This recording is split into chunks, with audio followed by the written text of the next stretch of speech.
this is Jenna Burt, host of the Confessions of a Military Spouse podcast. Thanks for listening to the following broadcast on Public House Media.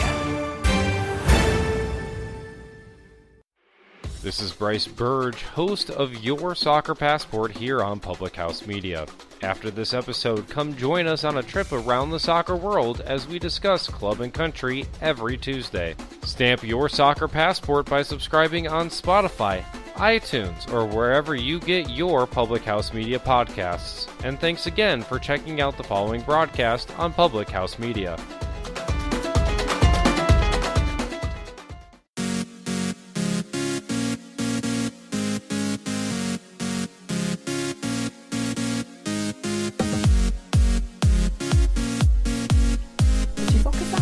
Create more of. Have you ever heard me say that before? If you've been listening to Public House Media and Choose to Rise for a long time, of course you have. Welcome to Public House Media. Welcome to Choose to Rise. I'm so glad that you're pushing play today. I feel so grateful and honored that you are here with me and on this live video or on the podcast and have chosen to spend a little bit of time with me today as we talk about how busy people can still get in self-care, or how to make time for your self-care even though you're super busy. I am just so honored and blessed that you are here. And I was one of those people. I used to be that person that said, I am too busy. I don't have time. I don't have the resources. I don't have the energy to figure out how to do self-care better. In fact, I didn't really understand what self-care was. And so therefore I was like, if I don't get it, I'm not going to worry about it, right? But I was doing myself a disservice, and I'm guessing you're doing yourself a disservice too by not taking care of yourself. And no matter how busy we are, there's always room for improvement. There's always ways that we can live life a little bit better and really start to take care of ourselves, because we are the only ones that we have available to us. We have one body in this world. We have one opportunity in this life to do it well. And by taking care of yourself, you're going to go a little bit farther. By taking care of yourself, you're going to have a little bit more energy and a little bit more life in you, and you'll be able to enjoy life a lot better. Good morning, Sarah. Thanks for joining us this morning.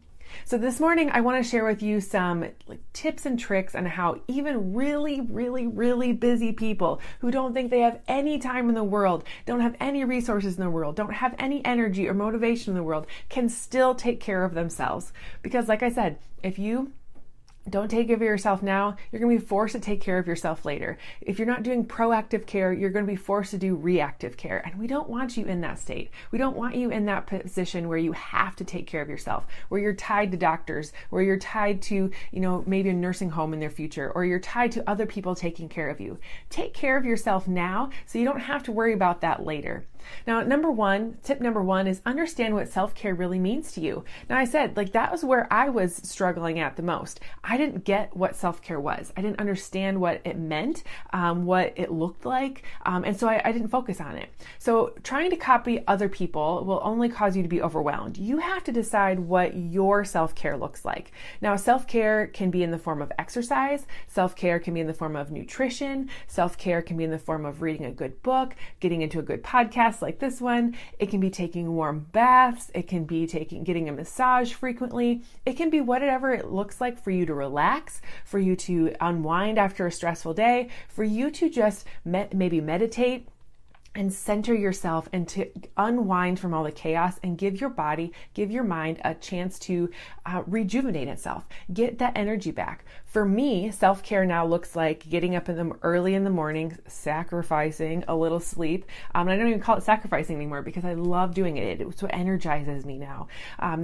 This hour that I get up earlier energizes me more for my day and for my week than sleeping in that extra hour ever would. So for me, what my morning looks like is I get up early, I get in my devotion, I get in opportunities for prayer and a good podcast, something to fill my mind with positivity. Those first 10 minutes of your day can really dictate how the rest of your day goes. So if your first 10 minutes of your day, you're already scrolling the news feed on social media, or you're finding something negative to think about, that's going to set the tone for the rest of your day. So I choose to set the first 10 minutes of my day with Thanksgiving, morning. I do grateful gratitude prayers in my bed. Then I get up and do a devotion. I get my go-go juice in, so I'm ready to rock and roll. And then I get good podcasts in. And then within the first half hour of being awake, I'm downstairs pushing play because exercise is an important part of my self-care routine. So I get active. Then the rest of my day, I have more energy. I have more focus. I'm able to perform the day better. All the tasks that are going to be thrown my way easier and better because I've taken care of myself right away in the morning. So you got to figure out, what does self-care look like to you? What is your level of success in self-care? You get to define that for you. The second tip I have for you is write out what your ideal day looks like. Then compare it to your reality and plan out what you need to change. So we can't change things unless we know exactly what we need to change. So having an idea of what your current reality looks like, and then what is it that you want your ideal day to look like, and then cross-examine them. What is it that maybe you need to change in your current situation to match your ideal day? And then start making small changes. I wouldn't suggest going hog wild and just start living this ideal day, because it's not going to work out very well. There's going to be things in your day, your routine, things in your life that you're going to have to make small changes along the way to make things easier and better as you go.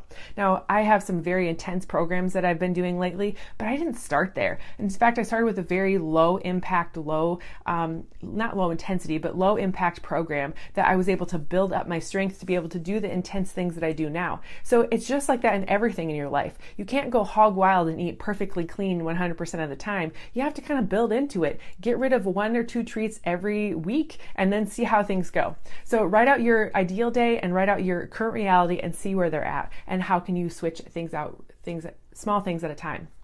Number 3 is treat self-care as you would any other goal. Be intentional and specific with it. Instead of just hoping that one day you kind of find the time, or hoping that you get the opportunity to go get a massage soon, or hoping that you pick up that good book, or hoping that you have another opportunity to do something in your day, make an intentional effort to get it in. I always say if it's not on our calendar, it's not going to get done. And so everything that we need to do in the day, whether it's basketball practice or getting the kids or getting groceries or taking the dog on the walk or whatever it might be, it all goes on my calendar. My day gets structured out. Not that they're all going to happen exactly how they are planned on the calendar, because life happens. However, it's on the calendar so it gets done that day. Number 4 is make it a routine. Block out specific times for self-care activities in a way that fits into your schedule.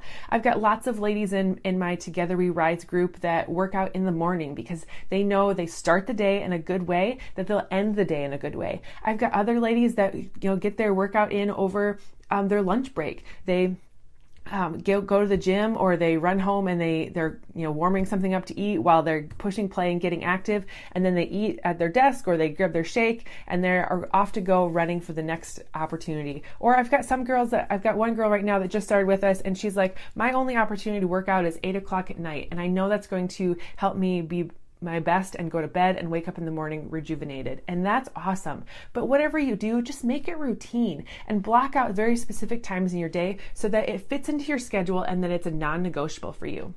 The 5th one is be realistic and intentional with your time. Plan ahead and look what's wasting your time. Then try replacing that with meaningful activities.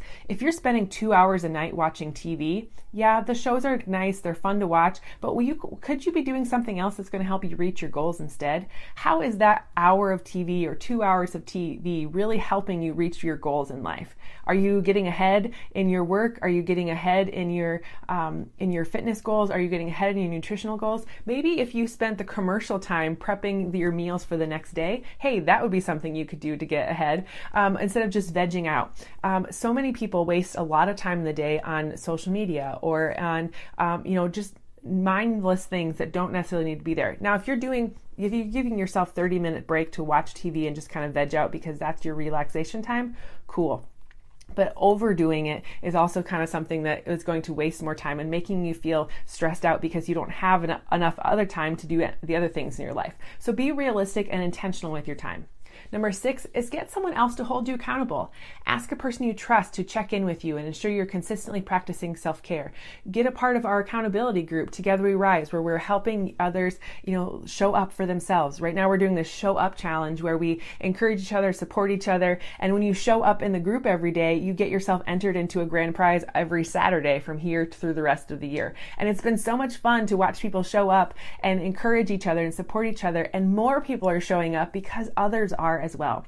So show up for yourself, show up for others, find someone that you trust or that you can check in with on a daily basis and say, I got my workout in, or I ate clean all day, or I did this today is my self-care. Whatever it is, find that person or people that you want to be able to be held accountable to and stick with it. Number 7, let go of guilt. This one was a hard one for me to do as well. Self-care is essential to overall productivity and happiness. So stop seeing it as selfish, stop seeing it as a waste of time, and stop seeing it as a punishment. One thing that I really thought of at first was that exercise was punishment for something that I did earlier in the day. So like if I had a couple Oreos in the afternoon, I felt like I needed to go work out again at night because I had ruined my diet or I had ruined my opportunity in the day to eat well and do well. Don't think of it that way. I also thought of taking care of myself as a selfish opportunity because I was taking time away from me and my kids. So it's one of the reasons why I started doing it early in the morning, because they were sleeping and I didn't have to worry about taking more time away from them. Another reason why I started doing my workouts at home, why I found an opportunity, an option that allowed me to stay home and do my thing here, so that I didn't have to find a babysitter. I didn't have to take my kids to a daycare. I didn't have to be gone from home any more than I absolutely had to. When I started doing this, I was a busy working mom, 40 plus hours a week out of the home, and I wanted to spend time with my kids. I wanted to be here and not say, sorry, I'm going to go do this now. So don't see it as selfish. Don't see it as a waste of time. Start taking care of yourself and seeing it as an essential opportunity for you to take care of you so that you can take care of others better. Number 8, find a way to track your progress. Create a habit tracker, or to make sure you're consistent with things. Start sticking with your intentions. Get a calendar, write it on there so you can see when you're working out, when you're not, or when you're doing your self-care activities and when you're not. Everything that is trackable is attackable. So if you want to get better at something, track your progress in it. How much are you actually doing it? I know in my business as well, when we start really tracking the behaviors that we're doing, we really get to see quickly where we are falling short in things and where we're doing well in things, and maybe why our business isn't moving forward the way we want to. So if it's trackable, it's attackable. So keep track of the things that you're doing for your self-care. Are you doing it consistent enough to see results? Number 9, remember that self-care doesn't have to be complicated. It can really be as simple as getting some fresh air, going on a good walk, reading a good book, talking to a friend, taking a hot bath, whatever it might be that is going to be helping you be your absolute best. That's what you need to do more of. So those are the tips and tricks I have for you today. Everyone has time for self-care, because if what you focus on is what you create more of. So if you're focusing on self-care and making sure it's a priority in your life, it will happen. Just like going to sleep, just like going to the bathroom, just like getting a shower every day. If you prioritize brushing your teeth every morning, you can prioritize taking care of yourself in other ways as well. So thank you so much for joining me this morning. I really appreciate you being here. I would love and appreciate if you would hit the little share button in the bottom corner and send this out to others in social media land. If you are listening in the podcast, head over to Apple Podcasts and give us a rating and review. It helps all of us be able to live and show up more for others, and just share the word with other people as well. So thanks so much for being here with me. Rating reviews, I'd love to do another one here on the upcoming podcast. So leave a review and we'll be happy to share them and shout you out as we go forward here. So thanks so much for joining, guys, and I will see you again next time. Bye.